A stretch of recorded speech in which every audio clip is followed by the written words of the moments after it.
Alright, hi guys. So it's been a while since I've done a book haul.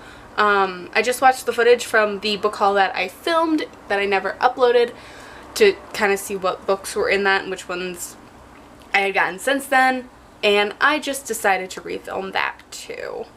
So I'm going to have two parts to this. The first are just, random books that I decided I wanted for various reasons. And the second, longer part will be Tolkien related books because as you may or may not have noticed, I have a problem. So let's just get into these books. The first one that I picked up, this one is The Shadow of the Wind by Carlos Ruiz Zafón. This is about a boy, I think, who finds a book by an author, and all the books by this author are systematically being destroyed. So there's like a mystery kind of thing.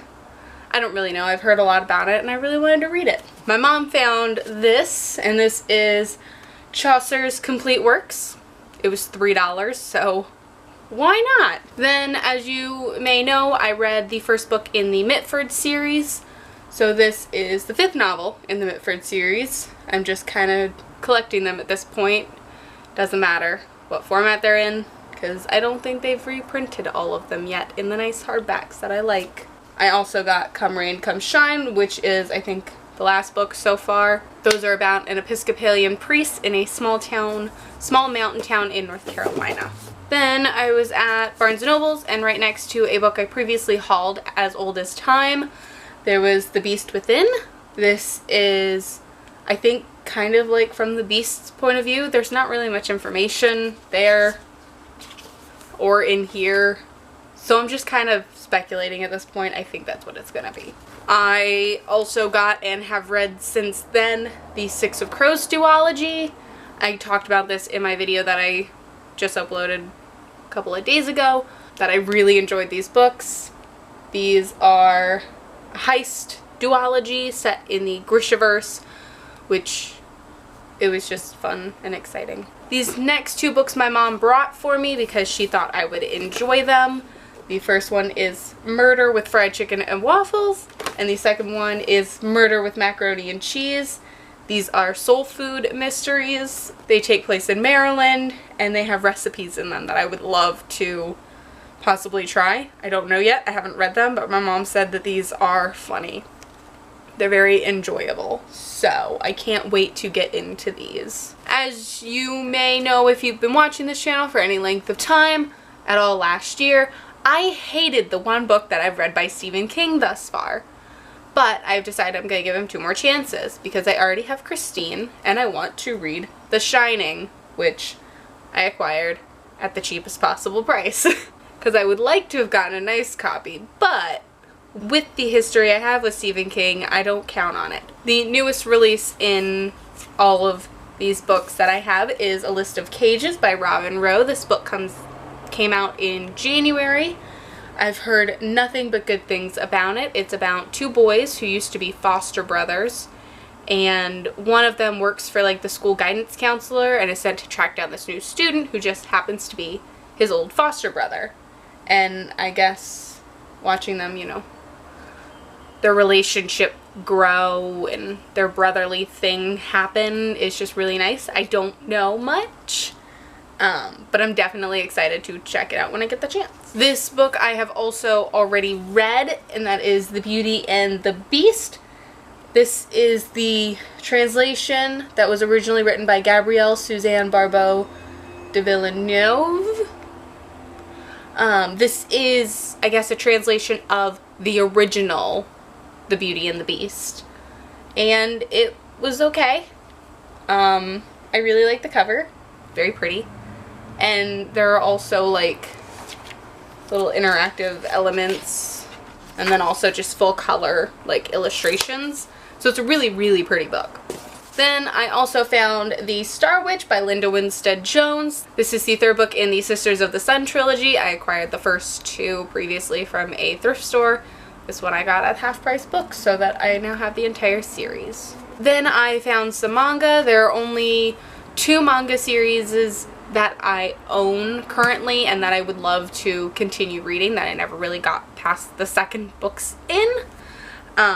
So one of those is Chibi Vampire. I found volumes 5 8, and 14. I can't remember what it's about. I just know that I would like to own all of them so that I can read the entire series at some point. The other series is Chobits, or Chobits?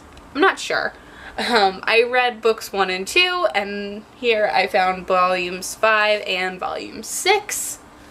I also have City of Ashes by Cassandra Clare. This is book 2 in the Mortal Instruments. I'm currently reading book 1, City of Bones, and I'm enjoying it so-so. So I figured I would go ahead and get the second book. I'm just going to kind of slowly collect them at cheap prices just because I don't love it yet, and I don't know if I will, so we will see. And then another fun book that I found was The Life-Changing Magic of Not Giving a Fuck by Sarah Knight, and this is kind of like a spoof of The Life-Changing Magic of Tidying Up, which I also have and I would also like to read. So I thought, why not go ahead and get this. The last book that I have to talk to you about in this section is probably like one of the best things that I've ever found. And it's more of a pamphlet than a book. I think it's like 82 pages. This is A Cat Hater's Handbook by William Cole and Tommy Ungerer. And it's just negativity towards cats. And it makes me so happy. This is actually an out of print. This was printed in 1982, and I found it at Half Price Books, and I didn't buy it the first time, but the second time I was like, there's no way I can resist this that long, and I read it in like a couple hours, and it was just fantastic. I loved it. Alright, so on to the Tolkien side of things. This is going to be long and ridiculous, and I'm not sorry. The first thing I'm going to show you are the non-books, because why not? I found the VHS of The Lord of the Rings, The Fellowship of the Ring at Goodwill, and it was $1, and I was like, why not? Why not? Just add it to my shelf of useless things that I won't ever be able to watch, but I can say I have. Along with that, I also found the Lord of the Rings Trilogy Jigsaw book, Collector's Edition. And this has 4 96-piece jigsaws. We have Frodo's O-Face, Aragorn looking sexy as hell, Arwen, goddamn gorgeous, and Gollum. Because why not? I don't know why they chose the 4 of them. I don't know why they chose the stills that they did. But I like it, and it's fun, and it's a thing. And then the other thing that I got was the Lord of the Rings Trilogy Edition Trivial Pursuit. Because why not? So this is the fun part, where I tell you about a bunch of books, and then I tell you about the same book over and over and over again. Alright, so we will start with the stuff that is not by Tolkien. This is Exploring J.R.R. Tolkien's The Hobbit by Corey Olsen. It goes through different like themes and different things that are in the book, and it just kind of discusses them, and I'm super excited to go in depth with this.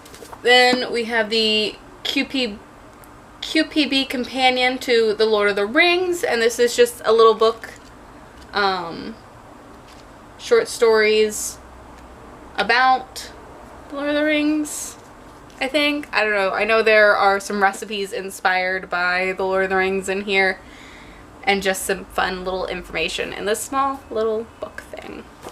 Then we have A Guide to Middle-earth by Robert Foster. I believe I actually already have this book in a newer hardback edition, and that would be Tolkien's World from A to Z, which is even what it says in here. But this one was published in 1971, so it's a lot older, and you know how I feel about my old books. Or at least you should by now. After that, we have the Sparknotes, J.R.R. Tolkien. This goes chapter by chapter through all 4 books, and I am just so excited for this. Then we have Master of Middle-earth, The Fiction of J.R.R. Tolkien by Paul H. Coker. And just another book about Tolkien, because you can never have too many books about Tolkien. But with all of these books about Tolkien, I still do not have the official biography. There is only one official biography, and I do not yet have it. I haven't acquired it yet because I think I need to order it online. This is another one that I'm super excited about, and it is the Unofficial Hobbit Handbook. Everything I need to know about life I learned from Tolkien. And I think this will just be a lot of fun to read and to see if I can emulate, you know, how to be a hobbit. Maybe I can live like a hobbit. I think it'd be fun. This one made me laugh out loud, and the second time I saw it I could not resist. That's also a theme in here. No self-control. The Origins of Tolkien's Middle-earth for Dummies. A reference for the rest of us. This is just exciting. I'm super excited to like read through here just to see, you know, how much I did know and to see the little things that maybe I didn't know quite yet because I haven't really delved in enough. So this was exciting. Then I have The Hobbit Companion by David Day. David Day does a lot of books about Middle-earth and Tolkien, and this one just has to do with The Hobbit. And then I also have Middle-earth Envisioned, The Hobbit and the Lord of the Rings on Screen, on Stage, and Beyond by Paul Simpson and Brian J. Robb. And this is just like talking about where it's gone and what it's done and all of that fun stuff. So this is also a just really cool real world reference guide that has to do with the Lord of the Rings. And then I have The World of the Rings by Jared Lobdell, and this is Language, Religion, and Adventure in Tolkien. I have no idea. I saw this, thought it would be cute, interesting. Thought it would be interesting, decided to pick it up. Why not? Alright, so the last set of books I have to show you are books that are by Tolkien, because this is kind of the biggest section. First, I'm going to show you books that aren't the major ones. So, starting with The Unfinished Tales by J.R.R. Tolkien. I got this copy. This was published in 1980, and it's a hardback, and old, and I like it. And then I also found this copy of The Unfinished Tales, which was also published in the 80s, and it's a paperback. And I liked it. And then the last book in this set is The Lost Road and Other Writings by J.R.R. Tolkien. These are both part of the history of Middle-earth. I already had both of these books.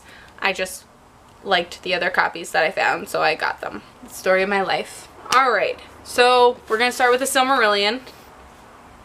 This paperback, which has the same picture as the first American hardback edition, but in a mass market paperback, published in 1979. This one, which kind of matches a set of The Lord of the Rings that I have, printed in 1982, another mass market paperback. A bigger paperback copy of The Silmarillion, printed in 2001. I just need more paperbacks of The Silmarillion.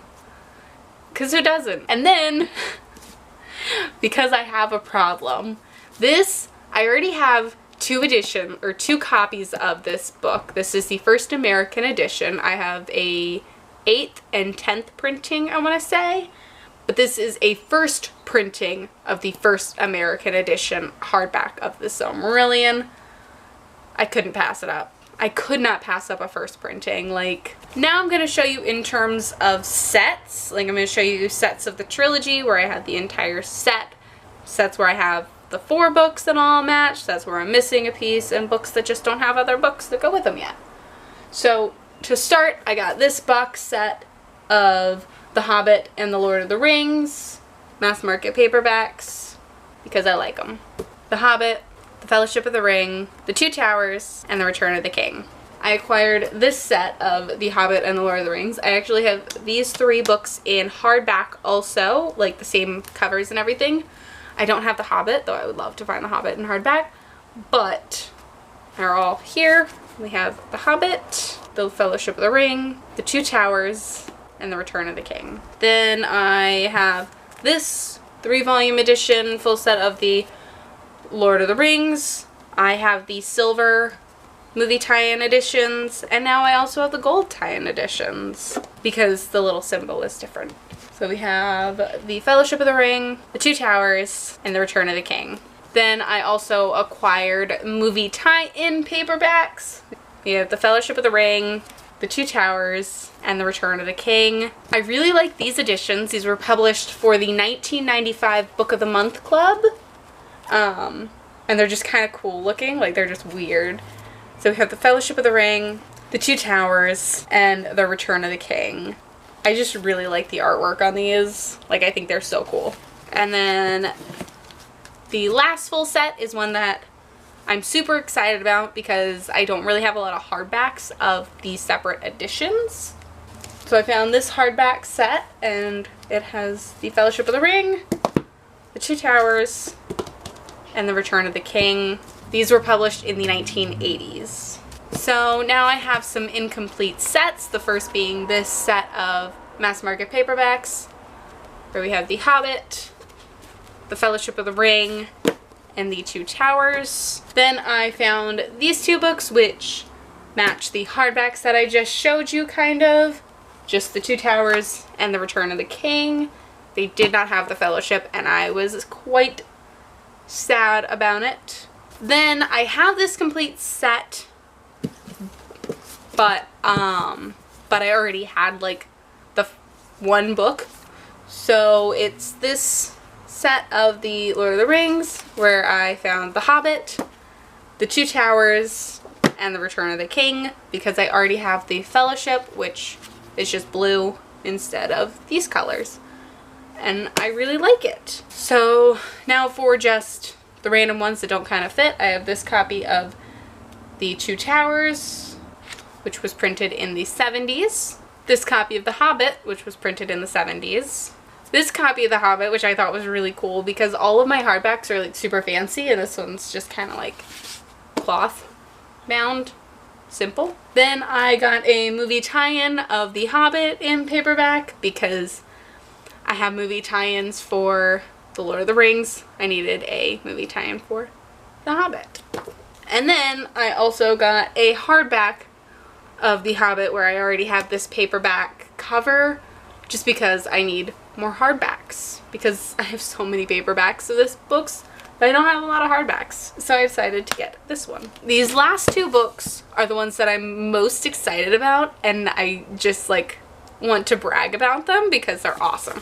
The first one I'm going to show you is this copy of The Two Towers. It is a 10th printing of the 2nd edition, and I'm just so excited because now I have a 2nd edition of The Return of the King and a 2nd edition of The Two Towers, and I just need to find that 2nd edition of The Fellowship of the Rings, and I will be happy. This one, which is so cool, and it's so hard to find out any information about it, is this copy of The Hobbit, and it looks like this. And in like 2012, they printed like the reverse of this, where it's green and it has the red and gold inlay. But it's not a 50th anniversary edition because it was published in like the mid 2000s. And this one doesn't have a date. The copyright date for this is 1966. And if you look up the ISBN number that's in here, you will actually find the other copy. And it was just so hard to find out any information about this edition. But it's so pretty. It has like dark pages up there, but not anywhere else. And it has this little red dot back here, and it's just gold. So yeah, those are all of the books that I have acquired since the last time I did a book haul. I feel like this has been 2 months in the making. I have a lot of books. 72 books, 1 VHS, 1 game, and 1 puzzle thing. Alright, that was quite a book haul. Let me know if you have read any of the books that I talked about in the first half of this video. If you have any opinions on those books. Tell me what you think about The Lord of the Rings. Do you think I have an addiction? Because I know I do. Thank you so much for watching. Don't forget to like and subscribe so you can check out my next video. Have a great day and a wonderful week. Bye.